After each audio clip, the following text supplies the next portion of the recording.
Muchas gracias, doctor Barea. Yo voy a hablar sobre la necesidad de un índice europeo de pensiones. Las pensiones, los sistemas de pensiones, son un pilar fundamental de la política social. Su objetivo es garantizar la seguridad económica a quienes no pueden trabajar por jubilación, por incapacidad permanente, por viudedad, por orfandad. Tenemos retos actuales en Europa que debemos abordar, como los cambios demográficos, económicos y sociales, el envejecimiento poblacional. Tenemos menor natalidad, mayor esperanza de vida y también la presión sobre la sostenibilidad financiera.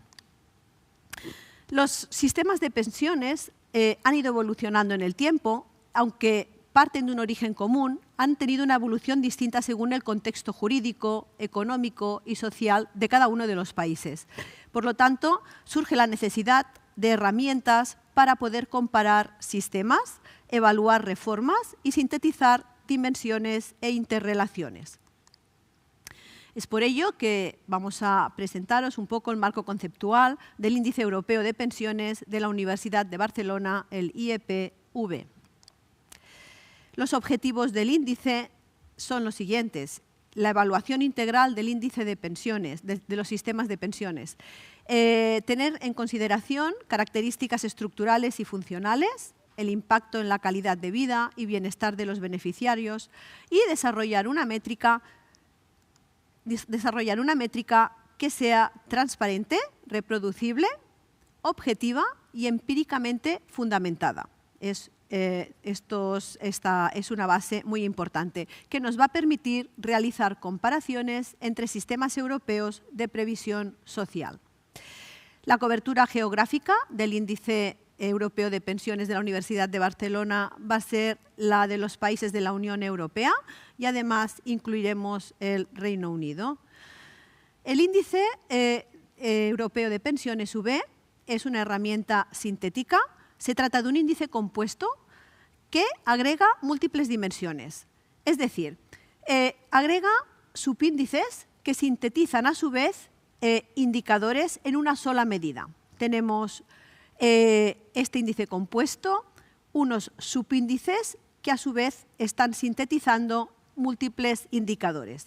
Se trata de identificar las fortalezas, las debilidades y áreas de mejora y pretende esta herramienta sintética capturar la complejidad de los sistemas de pensiones para poder identificar fortalezas y debilidades, comparar entre países, formular reformas y medir resultados. El valor del índice podemos contextualizarlo dentro del contexto europeo.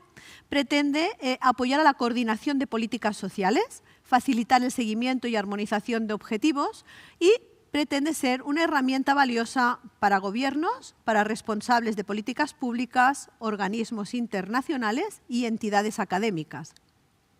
Respecto de la utilidad, las aplicaciones del Índice Europeo de Pensiones de la Universidad de Barcelona pasan por identificar fortalezas y debilidades, comparar entre países, como hemos comentado, la formulación, seguimiento y evaluación de reformas y la armonización de políticas sociales en Europa.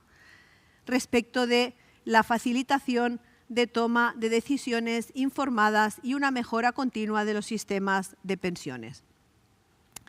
Las dimensiones, vamos a hablar sobre el marco conceptual en el que nos hemos basado, las dimensiones claves del análisis. Hemos estado revisando el marco conceptual del índice siguiendo la metodología recomendada por la OECD como marco fundamental. Hemos identificado 5 dimensiones fundamentales, porque cada una de ellas, hemos dicho, depende de diferentes variables. Estas dimensiones fundamentales que vamos a destacar y que nos van a poder permitir realizar estas clasificaciones de los sistemas de pensiones son la adecuación de la renta de jubilación, la sostenibilidad financiera, la equidad y justicia, la eficiencia y la seguridad y robustez de los sistemas. Vamos a ver una pequeña pincelada de cada una de ellas para contextualizar. Si hablamos de la adecuación se refiere a la capacidad del sistema para garantizar un nivel de vida digno en la vejez y evitar situaciones de pobreza. Este concepto incluye 3 elementos clave: la prevención de la pobreza, el mantenimiento del nivel de vida y el pacto entre generaciones. Es importante considerar no solo las pensiones públicas, sino también las complementarias.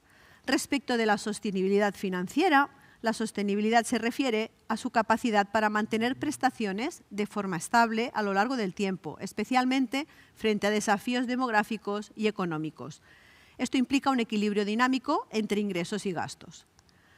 Respecto de la equidad y justicia, estas van más allá de la relación entre lo que se aporta y lo que se recibe, e incluye la sostenibilidad social, la redistribución y la solidaridad entre generaciones, la justicia del sistema, que exige ir más allá de la lógica contributiva, reconociendo desigualdades acumuladas por género, tipo de empleo o interrupciones laborales y corrigiéndolas mediante mecanismos redistributivos. La equidad hace referencia a evitar que una generación soporte de forma desproporcionada el peso del sistema. Cuando hablamos de eficiencia, esta puede analizarse desde 2 perspectivas: la interna, centrada en los costes administrativos, y la global, que incluye también el impacto del sistema sobre la economía, las finanzas públicas y el mercado laboral. Cuando hablamos de seguridad y robustez, estos son 2 pilares esenciales en el diseño de los sistemas de pensiones. La seguridad se centra en la protección del individuo, garantizando beneficios estables, predecibles y suficientes que permita planificar la jubilación con confianza. La robustez se refiere a la capacidad del sistema para resistir perturbaciones externas, económicas, demográficas, políticas, sin perder funcionalidad ni legitimidad. Un sistema robusto mantiene sus prestaciones incluso en escenarios adversos. Esta sería la idea. Bien. Hemos hablado de estas dimensiones, las cuales debemos incluir como subíndices dentro del índice global. Para añadir estas dimensiones, que, como hemos dicho, vendrán reflejadas por diferentes indicadores, al final son variables, debemos realizar una asignación de pesos para la construcción del índice global. La asignación de pesos es muy importante. No todos los índices tienen la misma importancia y tenemos diferentes métodos de ponderación. Entonces, aquí sí que debemos tomar decisiones muy relevantes. Puede pasar que decidamos poner pesos iguales, que sean simples y transparentes a cada una de estas dimensiones. Esto proporciona el mismo peso a cada una de ellas. Podemos optar por el juicio experto. El juicio experto de consultas a especialistas, mirar referencias bibliográficas y ver cuál es el juicio experto.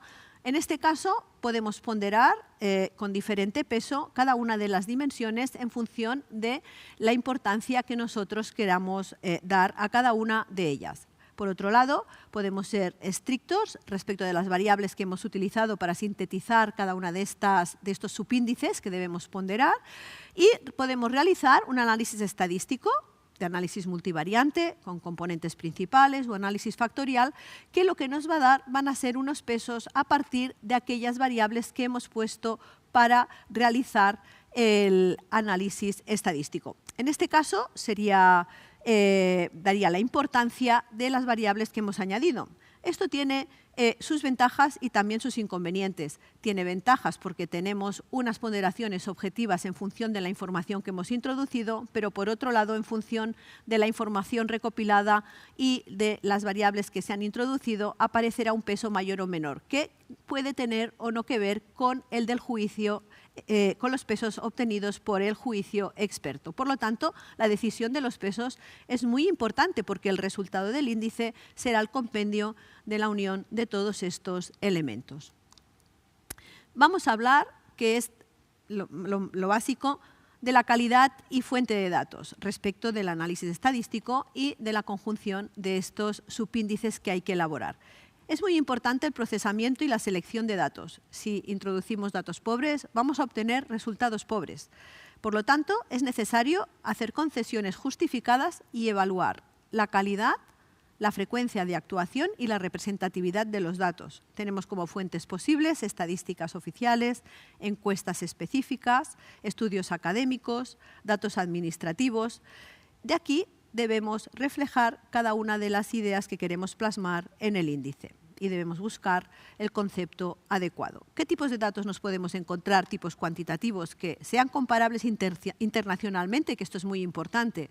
Tipos cualitativos que provienen de encuestas y de informes de políticas. Si los datos cuantitativos son escasos o no encontramos variable para representar, podemos incorporar estos datos cualitativos. Incluso se pueden usar variables proxy o medidas sustitutivas si faltan datos, que tengan una correlación con aquella que no encontramos y que nos puedan ayudar a explicar estos sistemas de pensiones. También es importante el escalado y la comparabilidad. Algunos índices, índices, subíndices o variables, dependen del PIB u otros factores de tamaño. Por lo tanto, hay que tenerlo en cuenta. Para comparar países grandes y pequeños también se deben escalar las variables, por ejemplo, por la población, por la renta, el volumen comercial, la superficie, etcétera. Respecto de la literatura previa existente, hemos realizado una revisión exhaustiva y podríamos decir que clasificaríamos los instrumentos previos que analizan los sistemas de pensiones con distintos enfoques geográficos, tanto de la Unión Europea parcialmente o de manera global, los que hacen referencia a índices compuestos privados, como por ejemplo Allianz, Natixis o Mercer. Luego tenemos informes supranacionales que son de mucho interés, como el del World Bank o el de la OECD, del Pension Adequacy Report, en los que se analizan los sistemas de pensiones de una manera también exhaustiva y que nos ofrecen pues mucha referencia bibliográfica. Y después tenemos también estudios académicos y otros trabajos relevantes que tratan estos temas.